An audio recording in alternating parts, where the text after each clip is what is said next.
तीन बहनों की लालची भाभी। करिश्मा, रेशमा और मनीषा तीन बहनें हैं। उनका एक भाई भी है, मयंक। मयंक अपनी बहनों को बहुत प्यार करता है, लेकिन मयंक की पत्नी सविता इस मामले में मयंक से बिल्कुल ही अलग है। वो अपनी ननदों का जितना बुरा कर सकती है उतना बुरा करती ही रहती है और अपनी ननदों पर हुक्म भी चलाती है। करिश्मा, करिश्मा, तुमने अभी तक नाश्ता नहीं बनाया? तुम्हारे भैया को ऑफिस जाने में देर हो रही है। हाँ भाभी, बस अभी बनाती हूँ। करिश्मा, तुम ये ढीलापन छोड़ दो। कल को पराये घर जाना है। वहाँ अगर तुम इस तरह से काम करोगी तो लोग क्या कहेंगे कि माँ ने और भाभी ने कुछ सिखाया नहीं। और तुम्हारी दोनों बहनें कहाँ हैं? अब रेशमा मार्केट गई है और मनीषा सो रही है। क्या? सुबह के 8 बज रहे हैं और ये महारानी अभी भी सो रही है? ये कहते हुए सविता अपनी सास दुर्गा देवी के पास जाती है। माँ जी, देख रही हो अपनी बेटियों के तौर तरीके? क्या हुआ बहू, सुबह सुबह क्या कर दिया मेरी बेटियों ने? अरे एक तो अभी अभी उठकर किचन में गई है, दूसरी सुबह सुबह बाहर चली गई और तीसरी अभी तक सो रही है। क्या करूं मैं इन तीनों का, मैं तो परेशान हो गई हूँ। जा जाकर उठा उसे और रेशमा से मैं बात करती हूँ। सविता सीधा मनीषा के कमरे में जाती है और उससे कहती है, महारानी जल्दी उठो, सूरज सर पर आ गया है। भाभी थोड़ी देर और सोने दो ना, मैं रात को लेट सोई थी। वो क्या ना, यूनिट टेस्ट चल रहे हैं। शराफत से उठती है या नहीं, या फिर पानी की भरी बाल्टी डालूं तेरे ऊपर? नहीं नहीं भाभी, मुझे बिस्तर में नहीं लाना, उठती हूँ मैं। मनीषा जल्दी से उठकर बाथरूम में चली जाती है। सभी आराम से बैठकर नाश्ता कर रहे होते कि तभी रेशमा बाजार से हाथ में सामान लिए आ जाती है।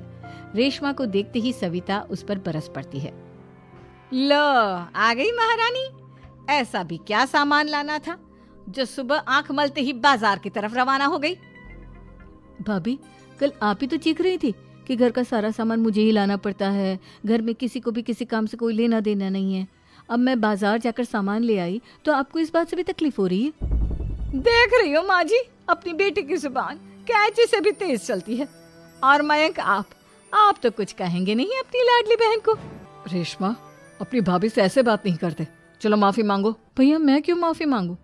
आप भाभी से बोलिए ना कि हम पर कम हुक्म चलाया करे। हम इस घर की बेटियां हैं और आपकी पत्नी की ननद है, नौकरानी नहीं। लो कर लो बात। इनकी भलाई के लिए कुछ भी बोलो तो इन्हें बुरा लग जाता है। इस घर में यही इज्जत है मेरी। देख लो माँ जी, आपकी बेटी किस लहजे में मुझसे बात कर रही है। सविता वहां से चली जाती है। मयंक को बहुत गुस्सा आता है, वो भी वहां से चला जाता है। फिर करिश्मा रेशमा को समझाती है। रेशमा, तुम्हें भाभी से माफी मांग लेनी चाहिए थी ना। लेकिन दीदी, मैंने कुछ किया ही नहीं, तो मैं माफी क्यों मांगू?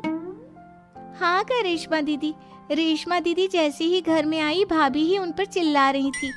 हाँ, मैं मानती हूँ कि गलती भाभी की थी। मैं तो इसलिए बोल रही हूँ कि भाभी ने माँ को तो पूरी तरह अपने वश में कर लिया है। वो हमारी बात सुनती ही नहीं। मयंक भैया हमारे लिए हमेशा खड़े रहते हैं, इसलिए उनकी बात का मान तो तुम्हें रखना चाहिए था ना।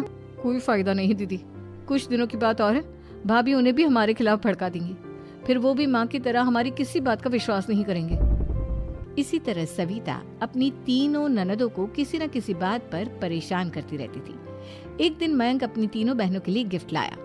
करिश्मा, ये तुम्हारे लिए हार का सेट। रेशमा, तुम्हारे लिए सुंदर सी ड्रेस। और मनीषा, तुम्हें किताबें पसंद है ना, तुम्हारे लिए किताबें लाया हूँ। थैंक यू भैया। थैंक यू भैया। थैंक यू भैया। करिश्मा, तुम्हारा नेकलेस कितना सुंदर है। ये भैया कहाँ से ले आए होंगे?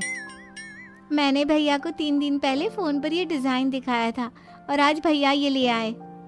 सविता तो अपनी ननदों के गिफ्ट्स देखकर जल गई और करिश्मा का नेकलेस तो उसे भी बहुत पसंद आया था। अपनी बहनों के लिए कितना अच्छा नेकलेस लेकर आए हैं, मुझे कभी कोई गिफ्ट नहीं दिया। मैं आज ही ये हार चुरा लूंगी। रात में सविता करिश्मा का हार चुरा लेती है और इसी तरह उसे अपनी ननदों की जो भी चीज अच्छी लगती वो उसे मांगती नहीं, बल्कि रात के अंधेरे में चुरा लेती। इसी तरह दिन बीतते गए और सविता ने मयंक के दिल में भी उसकी बहनों के लिए नफरत पैदा कर दी। एक दिन मयंक ने करिश्मा और रेशमा के लिए रिश्ता देखा और ये बात उसने घर में सबको बताई। माँ, करिश्मा और रेशमा के लिए बहुत अच्छा रिश्ता आया है। वो लोग कल इन्हें देखने आ रहे हैं। आप और सविता मिलकर सारी तैयारी कर लेना। ये सुनकर करिश्मा और रेशमा खुश हो जाती हैं, लेकिन सविता सोचती है, अगर इन दोनों बहनों की शादी हो गई तो घर और बाहर का काम कौन करेगा? मनीषा तो एक नंबर की कामचोर है, उससे तो किसी बात की उम्मीद लगाना ही बेकार है।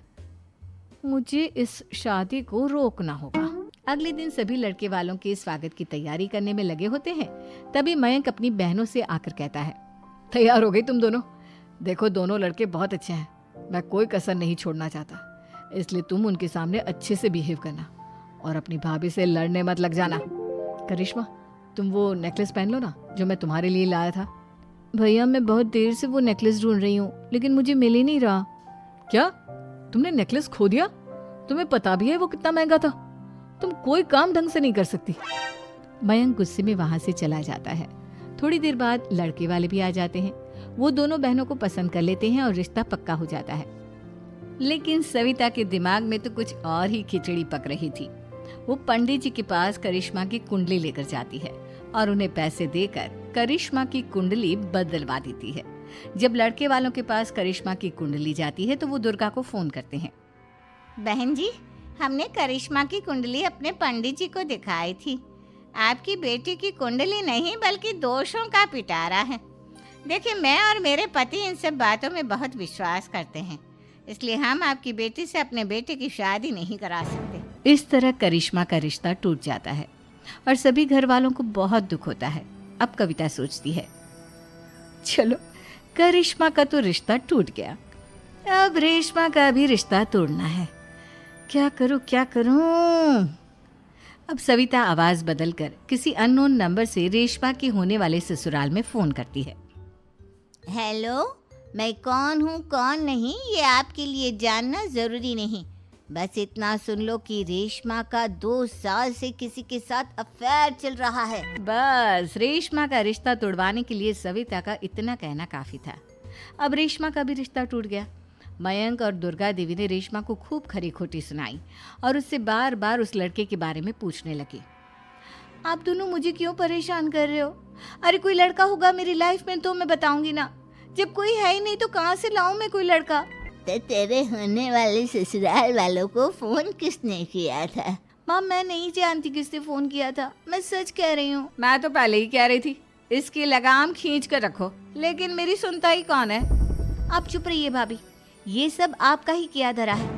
अब तीनों बहनों को विश्वास हो जाता है कि ये सब उनकी भाभी ही कर रही है। तीनों बहनें अपनी भाभी को सबक सिखाने के लिए एक वकील कर लेती है और घर में हिस्सा मांगना। देखो भैया, माँ बाप की जायदाद में जितना बेटों का हक होता है उतना ही बेटियों का, इसलिए इस घर के 4 हिस्से होंगे और हमें अपना हिस्सा चाहिए। मैंने तुम्हारे लिए क्या क्या नहीं किया और तुम इस घर में हिस्सा मांग रही हो? भैया, आप और माँ हम बहनों की कोई बात नहीं सुनते हो और भाभी हमारी शादी नहीं होने देगी क्योंकि उन्हें लगता है कि आप हमारी शादी में ज्यादा पैसा लगाओगे और उन्हें हम जैसी फ्री की नौकरानी कहाँ मिलेगी। तो हम भाभी के साथ तो रह नहीं सकते, हम बहनों को अपना हिस्सा चाहिए। अरे तुम्हें शर्म आनी चाहिए अपने भाभी पर ऐसा इल्जाम लगाते हुए। वो तुम्हारे बारे में कितना सोचती है। हाँ माँ, भाभी हमारे बारे में बहुत सोचती है, दिन रात बस यही सोचती रहती है कि किस तरह से अपनी तीनों ननदों को परेशान करूं और कभी मुझे पढ़ने भी नहीं देती। दोनों बहनों का रिश्ता भी तो इन्होंने ही तोड़वाया है और रात में हमारे कमरे में आकर हमारी चीजें भी चुराती हैं। इसी तरह सविता की तीनों ननदें अपनी बात पर अड़ी रही। अब कोर्ट में तारीख भी शुरू हो गई। जब सविता को लगा कि उसकी तीनों ननद इतनी आसानी से नहीं मानने वाली, तो उसने अपने पति और सास को सारी सच्चाई बता दी और अपनी तीनों ननद से माफी मांगी। मयंक और दुर्गा को भी अपनी गलती का एहसास हो गया। अब सविता खुद करिश्मा और रेशमा के लिए अच्छा रिश्ता ढूंढती है और उनकी शादी करवाती है।